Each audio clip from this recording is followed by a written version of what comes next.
नाना पटोले बापू देतो. नाना अध्यक्ष नंतर महाराज, आपल्याला देतो. काँग्रेसचं एकही नाही झालं अजून. अध्यक्ष महाराज, माननीय मुख्यमंत्री महोदयांनी होतो ना पहिला राऊंड चालू. माननीय मुख्यमंत्री महोदयांनी 6 तारखेला या राज्याचं बजेट मांडलं. अध्यक्ष महाराज, याच्यामध्ये आपण पाहिलं असेल की राज्यातील प्रत्येक नागरिकावर सुमारे, आज आपण पाहिलं, प्रत्येक व्यक्तीवर आईच्या गर्भात असलेल्या मुलापर्यंत जवळपास 85,287 रुपयाचं कर्ज आज राज्यामध्ये प्रत्येक व्यक्तीवर लागलेलं आहे. अध्यक्ष महाराज, खरं तर ज्या दिवशी अर्थसंकल्प मांडला गेला त्याच्या पूर्वसंध्येला महाराष्ट्राचं आर्थिक पाहणी अहवाल आला आणि या आर्थिक पाहणी अहवालामध्ये ज्या पद्धतीनं अध्यक्ष महाराज या सरकारचं खऱ्या अर्थानं जे कर्जबाजारीपणा आहे तो त्याच्यातून स्पष्ट झालेला आहे आणि हे राज्य कसं डबघाईत चाललं त्याचं या आर्थिक पाहणी अहवालामध्ये एक एक गोष्ट त्या ठिकाणी त्याचं वर्णन केलं गेलेलं आहे. अध्यक्ष महाराज, या राज्याचं दरडोई इन्कम जे आहे अध्यक्ष महाराज, ते आपण सगळेजण म्हणत होतो अध्यक्ष महाराज की महाराष्ट्र हे देशाचं आर्थिक इंजिन आहे. पण आता हे आर्थिक इंजिन पूर्ण गेल्या या जवळपास 10-12 वर्षामध्ये हे आर्थिक इंजिन कसं बिघडलं आणि हे कसं मागं आलं त्याचं उत्तम वर्णन या आर्थिक पाहणी अहवालामध्ये आपल्याला पाहायला मिळालेलं आहे. अध्यक्ष महाराज, तेलंगणा नवीन राज्य निर्माण झालं. ते राज्य आता देशामध्ये त्या आर्थिक पाहणी अहवालामधून आपल्याला लक्षात येतं की त्या ठिकाणी दरडोई उत्पन्न हे आज देशपातळीवर 1 नंबरवर आहे. ते काँग्रेसच्या हाती ते राज्य. अध्यक्ष महाराज, दुसरं राज्य कर्नाटक, ते 2 क्रमांकावर आहे. तिसरं तामिळनाडू अध्यक्ष महाराज, ते 3 नंबरवर आहे. 4 नंबरवर गुजरात आहे आणि 5 नंबरवर आपला महाराष्ट्र आहे.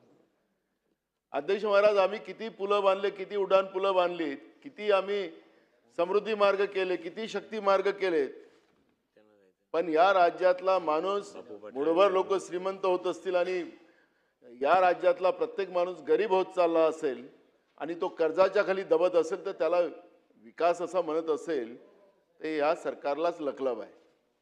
अध्यक्ष महाराज, खऱ्या अर्थानं आपण पाहिलं की राज्याची आर्थिक परिस्थिती कशी खालावत गेली. अध्यक्ष महाराज, 2014 मध्ये काँग्रेसचं सरकार या राज्यामध्ये होतं.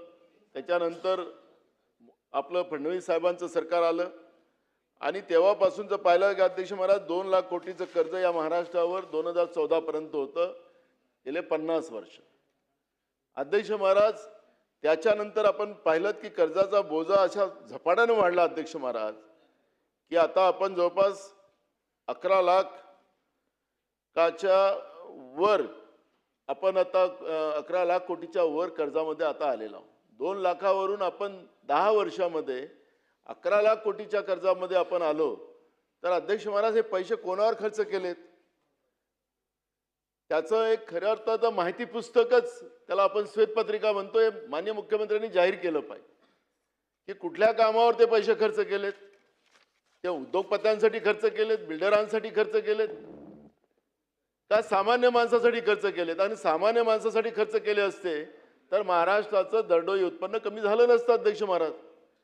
आणि म्हणून त्या गोष्टीचं एक स्पष्टीकरण, कारण की एक राज्यावर कर्ज बसलेलं आहे आणि राज्यावर कर्ज बसलेलं आहे आणि राज्याची तिजोरी भरण्यासाठी हे सरकार काय करतंय. वित्त राज्यमंत्री मोबाईलवर बोलतायत अध्यक्ष महाराज. आणि अध्यक्ष महाराज, मी इकडे पाहत होतो, खरंच बोलत होतात का अध्यक्ष महाराज. एकीकडे कर्जाचा बोजा वाढवायचा आणि एकीकडे या सरकारने काय केलं अध्यक्ष महाराज, दारूची दुकानं गलोगली उघडायला सुरुवात केली. आता ग्रामीण भागामध्ये बिअर बार उघडलेत, वाईन शॉपी, काय म्हणतात बिअर शॉपी अध्यक्ष महाराज, ते किराण्याच्या दुकानात दिली. वाईन शॉपी उघडल्यात अलग अलग देशी. आता ते कोणतं अजून CL3 काय अजून ते येतं काय रे, कोणतं जयस्वाल साहेब, 2 की 3 ते देशी दारू? हा, वायनरी नाही, जयस्वालांना जास्त माहिती. तर अध्यक्ष महाराज, म्हणजे आपण एकीकडे दारूची दुकानं हे पैसे म्हणजे महसूल मिळावं यासाठी राज्यामध्ये उघडले जातात अध्यक्ष महाराज. हिंदूच्या नावाने आपलं सरकार आहे अध्यक्ष महाराज.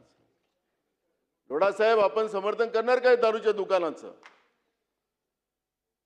त्या दारूपासून महसूल आम्हाला मिळेल ही अपेक्षा आपलं सरकार करत आहे. कॅबिनेटमध्ये निर्णय होतात, त्या कॅबिनेटमध्ये साहेब आपण आहात.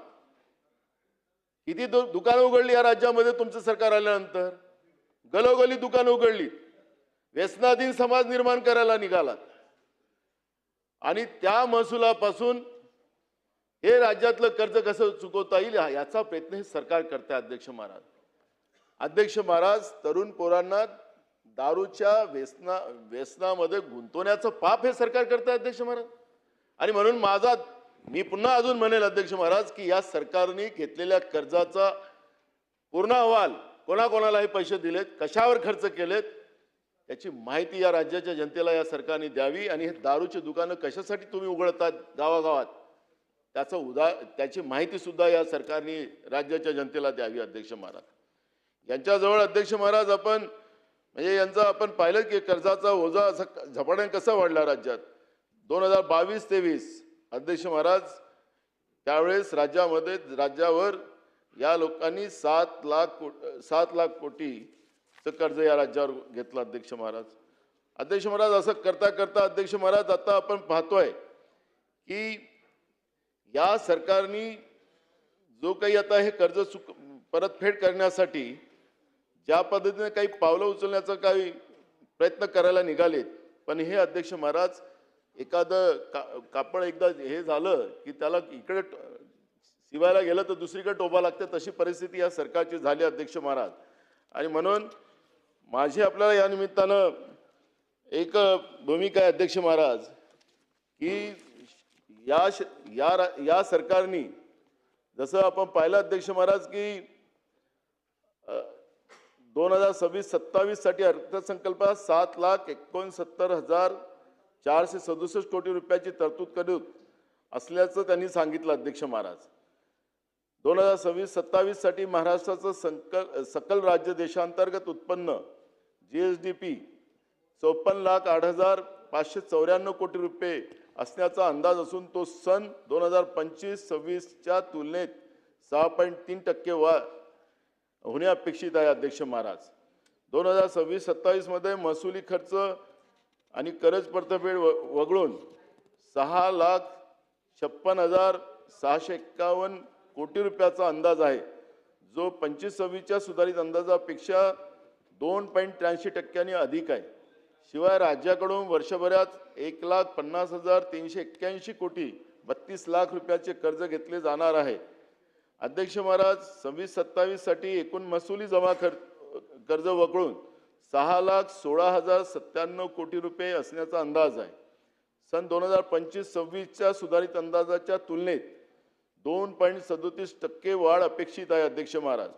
2026-27 मध्ये महसुली जमा 6,16,097 कोटी रुपये इतकी असून महसुली खर्च 6,56,651 कोटी रुपये इतका होणार आहे. त्यामुळे महसुली तूट 40,552 कोटी रुपये इतक्या अंदाजित असून सन 25-26 मध्ये 37,054 कोटी तूट असल्याचे सुधारित अंदाज आहे अध्यक्ष महाराज. 26-27 मधील राज्यावरील कर्ज व दायित्व 11,02,654 कोटी रुपयाचे असून अर्थसंकल्पीय तूट 110 कोटी 1 लाख इतकी आहे. तर राजकोषीय तूट 1,50,451 कोटी 35 लाख रुपयाची येणार असल्याचा अंदाज याच्यामध्ये आपल्याला पाहायला मिळते अध्यक्ष महाराज. अध्यक्ष महाराज, शेतकऱ्यांचं कर्जमाफ आपण केलं, त्याचं आम्ही स्वागतच करतो. पण स्वागत करत असताना आपण ज्या पद्धतीनं त्याने सांगितलं की अध्यक्ष महाराज काही अटी नियम लावून आम्ही करणार, पात्र शेतकरी कोण राहणार त्याचं मुख्यमंत्री महोदयांनी स्पष्टीकरण दिलेलं नाही अध्यक्ष महाराज. सरसकट कर्जमाफी का करत नाही? फडणवीस साहेबांचं सरकार 2014 ते 19 काळ होता. 2016 मध्ये छत्रपती शिवाजी महाराजांच्या नावाने यांनी कर्जमाफी घोषणा केली होती अध्यक्ष महाराज. 2016 ते 2019 या काळामध्ये शेतकऱ्यांचं कर्ज माफ झालं नाही. अध्यक्ष महाराज, लोक हायकोर्टात गेले, सुप्रीम कोर्टात गेले. आपल्याला लक्षात असेल की हिवाळी अधिवेशनामध्ये या सरकारने सुप्रीम कोर्टाच्या आदेशाप्रमाणे यांना सुप्रीम कोर्टाने सांगितलं की बाबा ते तुम्ही घोषणा केली त्याचे पैसे द्या शेतकऱ्यांचे, आणि म्हणून त्यांना पुरवणी मागण्यामध्ये नागपूरच्या हिवाळी अधिवेशनामध्ये त्याला प्रोव्हिजन करावं लागली होती अध्यक्ष महाराज, ते कर्जाची. मग आता पात्र शेतकरी हे कोण राहणार? जसं 2016 म्हणजे 2016 तुम्ही शेतकऱ्याला लाईनमध्ये उभं ठेवलं, आता ठेवणार आहे का हे पात्र शेतकरी शोधायला? ते आम्हाला सांगितलं पाहिजे. सरसकट कर्जमाफी का करत नाही अध्यक्ष महाराज? 50,000 रुपये जे रेग्युलर कर्जमाफी करणाऱ्या शेतकऱ्यांचं प्रोत्साहन आम्ही देऊ असं त्यांनी मुख्यमंत्री मोदयांनी परवा जाहीर केलं. अध्यक्ष महाराज, ही घोषणा तर मागच्या वेळेसही केली होती 50,000 रुपयाची.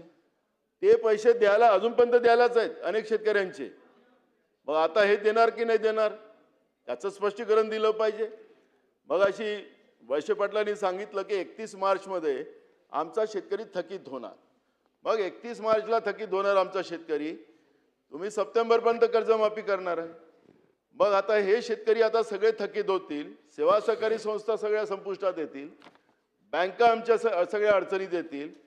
मग सरकार नेमकं सेवा सहकारी संस्था संपवायला लागल्यात की सहकारी बँका संपवायला लागल्यात त्याची माहिती आम्हाला या कर्जमाफीच्या बद्दलचं माननीय मुख्यमंत्र्यांनी स्पष्टीकरण दिलं पाहिजे उत्तरामध्ये अध्यक्ष महाराज. ही मागणी आमची राहणार आहे. आणि अध्यक्ष महाराज, आपण पाहिलं असेल की 30 सप्टेंबर 2025 ही कट ऑफ तारीख निश्चित केल्यामुळे आता अध्यक्ष महाराज आपल्याला लक्षात असेल की गेल्या 2 वर्षापासून जे आसमानी संकटे येतात त्या आसमानी संकटामध्ये झालेल्या नुकसानीची भरपाई अजूनपर्यंत शेतकऱ्यांची या लोकांनी दिलेली नाही. त्याचं काय होणार? शेतकरी अडचणीत आला अध्यक्ष महाराज.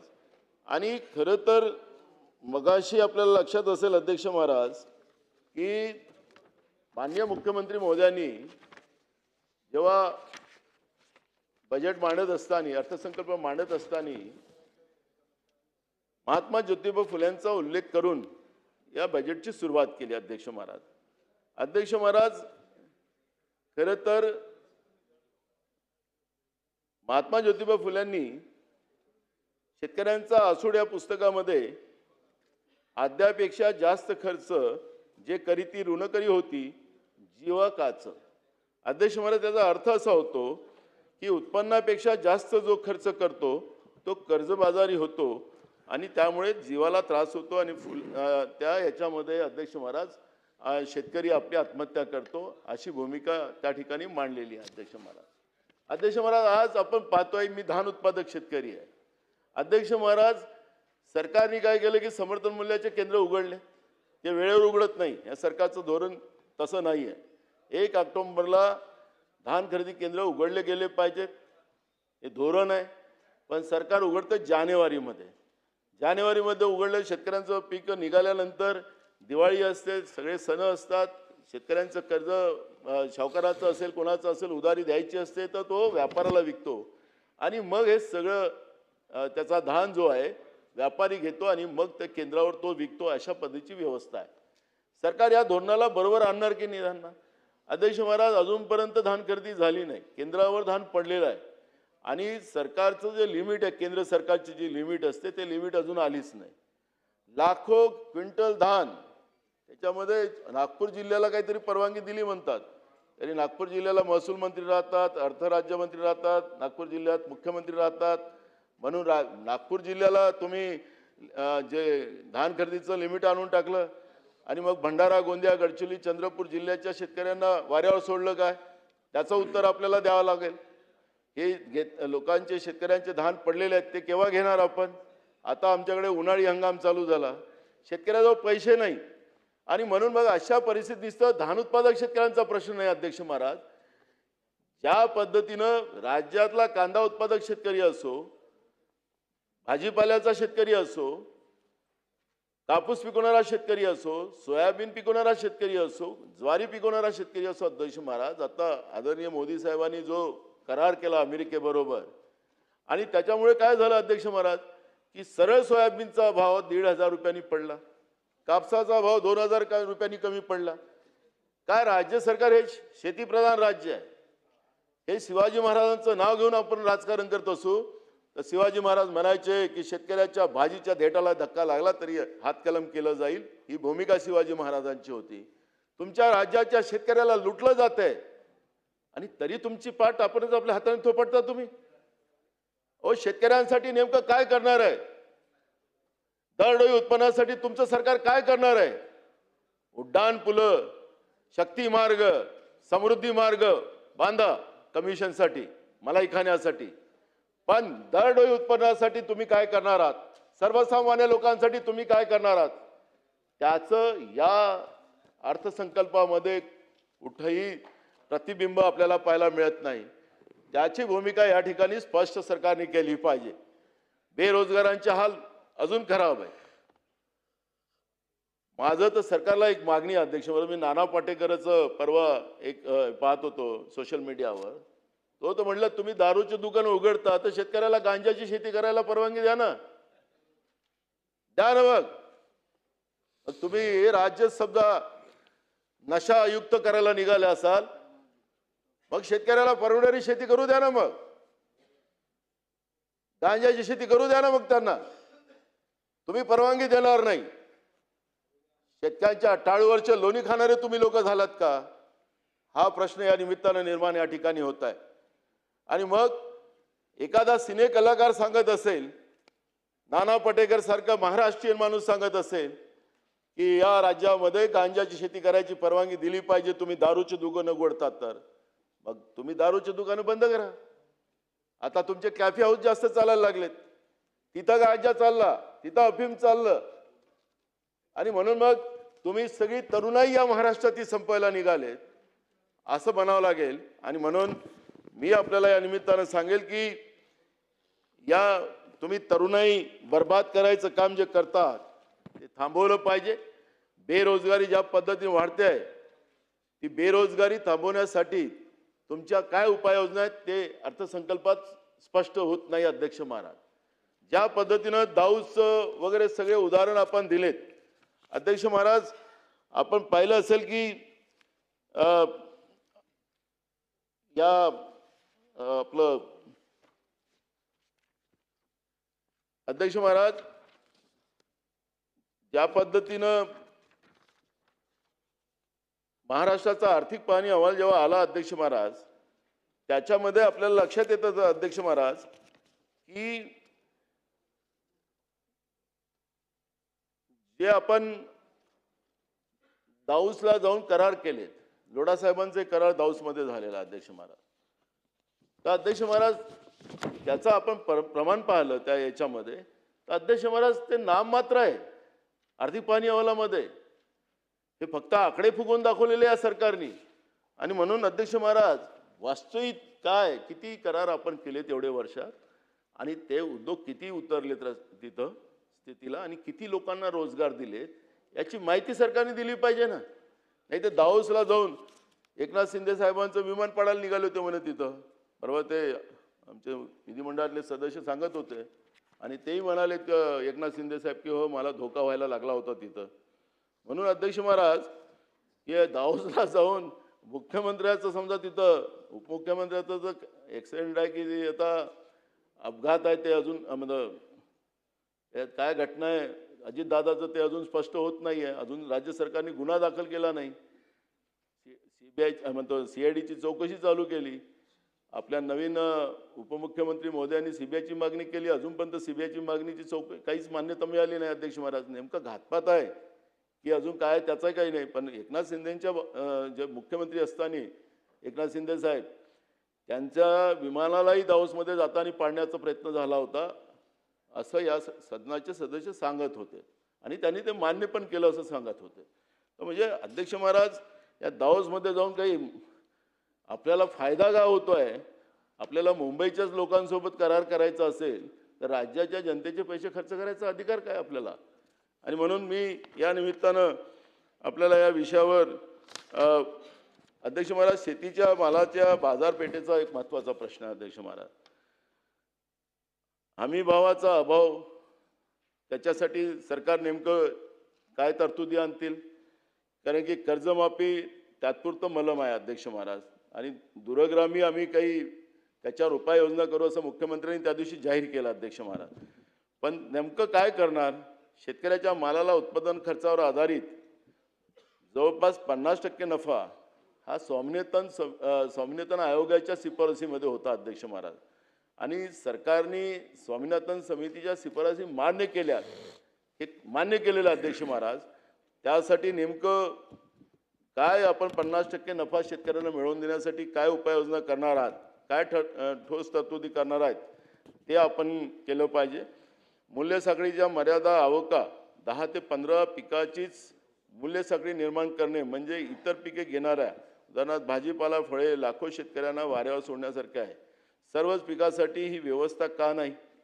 अध्यक्ष महाराज, निर्यात धोरणातील अस्थिरता, जागतिक बाजारपेठेच्या गप्पा मारल्या जात असता तरी केंद्र आणि राज्य सरकारच्या धरसोडीच्या धोरणामुळे अनेक पिकाचं नुकसान आणि त्या शेतकऱ्याचं नुकसान आपण होताना पाहतोय. त्या पद्धतीचं नेमकं काय ठोस उपाय करणार, त्या गोष्टीचा या ठिकाणी उल्लेख केला पाहिजे. आता AI बद्दलचा फार मोठा आपण गाजावाजा करतोय अध्यक्ष महाराज. हे जे डिजिटल दरी जी आहे अध्यक्ष महाराज, ग्रामीण भागात जिथे वीज आणि इंटरनेटची शाश्वत सुविधा नाही, तेथे एग्रोस्टॅक आणि AI सक्षम सँडबॅग्स किती प्रभावी ठरेल? सामान्य शेतकऱ्याला हा तंत्रज्ञान वापरणे किती सोपे आहे का, हा पण एक प्रश्न या ठिकाणी निर्माण झालेला अध्यक्ष महाराज. डेटा सुरक्षिततेचा प्रश्न, महाराष्ट्र ॲग्रिकल्चर डेटा एक्सचेंजच्या माध्यमातून शेतकऱ्यांची व्यक्तिगत आणि शेतीविषयक माहिती खाजगी कंपन्यात हातात जाण्याचा धोका आहे का? ज्याचा वापर करून या कंपन्या शेतकऱ्यांचे शोषण करू शकेल काय, हा एक प्रश्न या निमित्तानं निर्माण झालेला अध्यक्ष महाराज. प्रायोगिक तत्वावरील योजना, आणि टेलिफोनी सारख्या योजना ऐकायला चांगल्या वाटतात, मात्र प्रत्यक्षात शेतात राबताना त्या केवळ कंत्राटदाराचे खिसे भरण्याचे साधन ठरू शकतील का, हे प्रश्न या ठिकाणी आहे. त्या म्हणून AI बाबतचं जे काही सरकार आता धोरण घेते आहे त्या पद्धती, कारण AI वर पण आपण पैसे खर्च करणार अध्यक्ष महाराज, आणि म्हणून त्या पद्धतीचं धोरण, कारण की हा पूर्ण शेतकऱ्यांच्या हिताच्या दृष्टिकोनातून व्हावा अशा पद्धतीची भूमिका या ठिकाणी मांडतो अध्यक्ष महाराज. अंमलबजावणी आणि जुन्या घोषणांचा पाळा अध्यक्ष महाराज, आपण दरवर्षी, कारण की फडणवीस साहेब या अर्थशास्त्र पण त्यांना मोठा प्रमाणात समजतात, त्याची पुस्तकं पण त्यांनी काढलेत. आपण ज्या घोषणा अर्थसंकल्पात करतो त्या घोषणांची अंमलबजावणी झाली पाहिजे, त्याचं एक पुस्तक आम्ही इतक्या योजना आपण मंजूर केलेल्या आहेत आणि ही इतक्या अर्थसंकल्पामध्ये आम्ही पूर्ण केलेल्या आहेत, याचं एक पुस्तक आता त्यांनी जाहीर केलं पाहिजे. त्यांचं एक पुस्तक आपण मधल्या काळात त्याचं उद्घाटन झालं होतं राज्यपाल महोदयांच्या हातानं. अध्यक्ष महाराज, हे वितरित रकमा ज्या होतात, आपण ज्या पद्धतीनं संबंधित मंत्रालयाला पैसे देतो, त्या जून ते ऑक्टोबर 2025 दरम्यान 15.492 कोटी वितरित केल्याचा दावा केला जात असला तरी पैसा नक्की कोणापर्यंत पोहोचला आणि ठिकाणी विमा कंपनी नुकसान भरपाई नाकारली त्याबद्दल सरकार मौन पाळू आहे. अध्यक्ष महाराज, शेतकऱ्यांच्या नावाने पीक विमा काढला जातो आणि त्याला पैसे दिले जातात अध्यक्ष महाराज विमा कंपन्यांना, पण शेतकऱ्यांना पैसे मिळत नाही. आखरी हे जनतेचे पैसे आहेत, शेतकऱ्यांचे पैसे आहेत, आणि तो अडचणीत आल्यानंतर त्याला पैसे देणं हा या पद्धतीचं काम या ठिकाणी सरकारने केलं पाहिजे आणि त्याच्याबद्दलचंही भूमिका माननीय मुख्यमंत्र्यांनी मांडावी.